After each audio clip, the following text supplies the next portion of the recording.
Story of Thornwave Crossing. The villagers of Thornwave Crossing always said the river had a voice. Some claimed it whispered warnings, others swore it hummed old songs. But only Mara, a quiet mapmaker's apprentice, ever heard it call her name. One mist-draped morning, while charting the currents for her master, she felt a tug beneath her boat, not a current, not an animal, but something intentional. The water shimmered around her oar, forming twisting shapes like letters that dissolved before she could understand them. Then she heard it again. Mara, below. She hesitated, heart thudding, then leaned closer. The surface broke with a soft ripple, and an object rose slowly from the deep. It was a wooden token, carved with a symbol she recognized instantly, the crest of the old Thornwave Guardians, a group who vanished generations ago. While trying to calm the river's strange magic, she clutched it, breath shaking.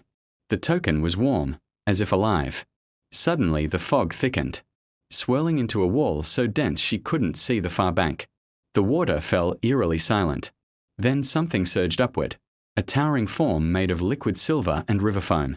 It wasn't a monster, but a figure, tall, fluid, shifting like a person made of waves. Its voice echoed from everywhere and nowhere. Bearer of the token, the river remembers your blood. Mara realized with a jolt. Her grandmother had once been a guardian cadet, the last to abandon the failing order. She had never spoken of it. "What do you want from me?" Mara whispered. The river figure extended an arm that dissolved into rivulets. The currents are turning wild again. Without a guide, Thornwave Crossing will fall. Mara felt the boat tilt slightly, as though the river were a little impatient. "I'm no guardian," she said, shaking her head. "I draw maps. I don't command rivers." The figure bowed its head, its form dimming. Then the crossing will be claimed by the tide of forgetting. As if on cue, the fog thickened and swallowed the far shore entirely. Houses, docks, fields, vanishing like sketches erased from paper. Fear tightened in her chest.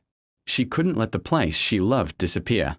She closed her eyes and whispered, "Tell me what to do." A current curled gently around her wrist, guiding, not dragging. Images filled her mind, symbols her grandmother once carved into driftwood. Paths of energy running beneath the water. Ancient patterns the guardians used to calm the restless river. When she opened her eyes, the figure was fading, the fog too. But the token in her hand glowed faintly, pulsing like a heartbeat. Mara knelt, touching the water. "I'll learn," she vowed.